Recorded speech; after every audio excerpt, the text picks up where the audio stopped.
చేసుకోవడానికి, ఆరాధించుకోవడానికి, ఇవన్నీ అడుగువేరే తప్ప ఏ ఒక్క ఫెలోషిప్ నాయకుడైనా మేము సువార్త చెప్పుకున్నప్పుడు మమ్మల్ని అడ్డుకుంటున్నారు, మేము ఏ దేవుళ్ళని కానీ ఏ దేవతలను కానీ మేము దూషించము, మా సువార్త మేము చెప్పుకుంటాం, మా ప్రార్థన మేము పెట్టుకున్నప్పుడు మా పైన ఎవరైనా అన్యాయముగా వచ్చి మా మీద పడినప్పుడు మాకంటూ కొంత ప్రొటెక్షన్ కావాలని ఏ ఒక్క రాజకీయ నాయకుడు, ఏ ఒక్క సేవకుడు అడగటం నేను చూడలా ఈ 14 సంవత్సరాలు. నా మనసులో ఉండేది, వీళ్ళు ఇవన్నీ అడుగుతున్నారు కదా, యేసయ్య సువార్త ముందుకెళ్ళటానికి ఎందుకు ఎవరు ఒక్కళ్ళు మాట్లాడటం లేదు? పెద్ద మందిరం కట్టావు, రేపెట్టా అబద్ధ క్రీస్తుకి ఇచ్చేయాల్సి వస్తుంది. ఎందుకంటే గవర్నమెంట్ రూల్ ప్రకారం అన్ని వాడు వశపరుచుకుంటాడు.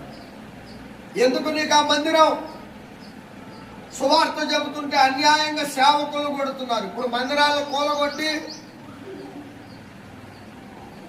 తూర్పుగోదావరి, కృష్ణా జిల్లాల సైడు మందిరాలు పడగొట్టి డైరెక్ట్ గా క్రైస్తవులే లేకుండా చేద్దాం, క్రైస్తవులు అనబడేవాళ్ళు ఉండకూడదు అనే నినాదాలు తీసుకొస్తుంటే నువ్వు రాజకీయ నాయకుల దగ్గర పోయి ఏం పని చేసావంటే, ఆనాడు యూదులు చెప్పినా కూడా తిరిగి రాజుకి ధైర్యంగా ఆ మాటను, రాజా నువ్వు ఎందుకింత కలవరపడుతున్నావు, ఇది ప్రవక్తల లేఖనము నెరవేరినట్లు జరుగుతున్నప్పుడు మనము సంతోషించాలి కదా అని ఒక్కడు మాట్లాడలా రాజుతో.